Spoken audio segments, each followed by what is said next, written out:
So when will the housing market crash? When's there going to be a correction?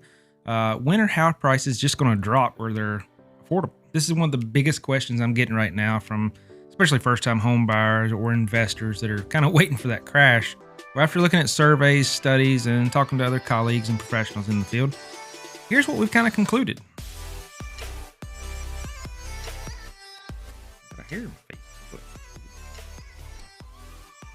So unless you've been living under a rock, you've seen that the real estate market is booming, or at least heard about it from friends and family members. Now, while this is great for some, it really sucks for a lot of other people that are trying to get their first home. Now, if you have one to sell and maybe it's an investment property or something like that, it's a great time to cash in, hold on to that cash and kind of wait for a correction. And that's the question that a lot of people are asking is, when is that correction going to come? When's the housing market going to crash like it did in 08 or 9? Well, there was a few different factors back in 08 that we don't have now. But here's what we do have affecting our market. So number one, millennials are at that prime age in their life where they're starting to buy houses or buy nicer houses, even maybe their first house. Well, the thing about these millennials is, well, there's a lot of them. So studies show that this generation has the most six-figure income as any generation in the past. This generation is also the ones that's lived at home for some of the longest in the history. So therefore, they probably stacked up a lot of cash. Also, those same parents that they were living with are also pitching in and helping them with their down payments. One thing about this generation is majority of their types of jobs are data entry or in the tech field. Well, those jobs didn't go anywhere like they did in the service industry field. They just simply went home, started working from house. And now those houses, they need a little bit bigger and they need them with possibly an office space to work out of. So the millennials have the cash to buy, they just can't find a house. So number two reason why house prices are probably going to continue to rise, or at least stay where they're at, is the baby boomers. They're just not moving.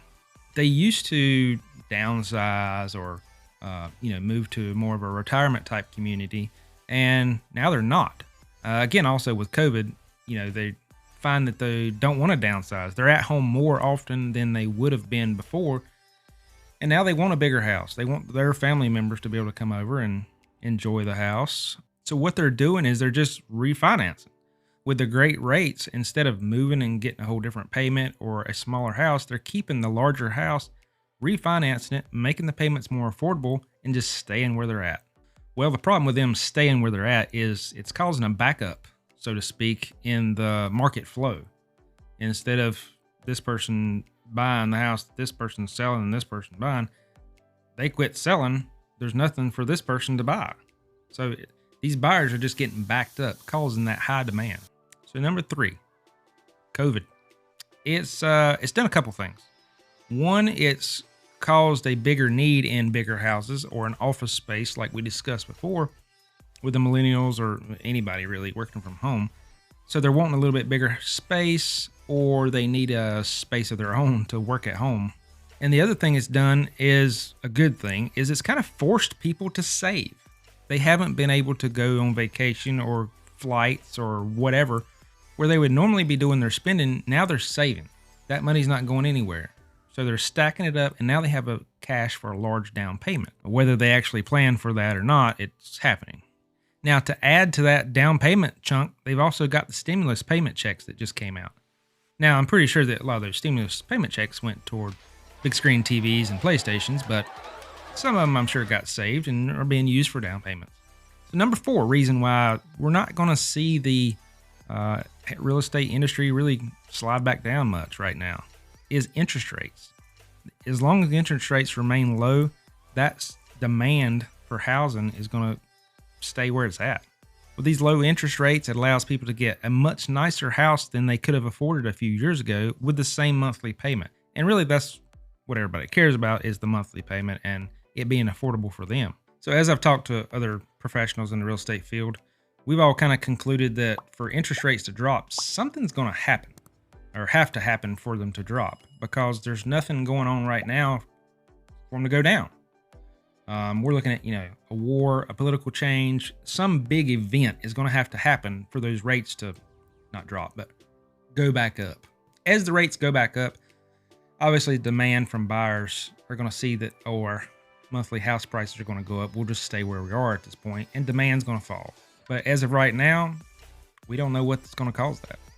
And number 5, kind of obvious one, the reason why house prices are going to stay where they are, or maybe even get higher, is our low inventory. Now, also, if you've ever been to Lowe's or Home Depot or any other lumber supplier recently, or watched the news, you've noticed the rise in lumber prices. So with the rise in lumber prices, it's becoming less and less profitable for home builders to build new houses, which are adding to our inventory. Well, the problem is if they're not building new houses and not adding to the inventory, that means the inventory is going down more. In some markets, I've already seen it where new construction homes are under contract with a buyer, and the builders are actually canceling the contracts on the buyers because they just can't afford to finish them due to lumber prices.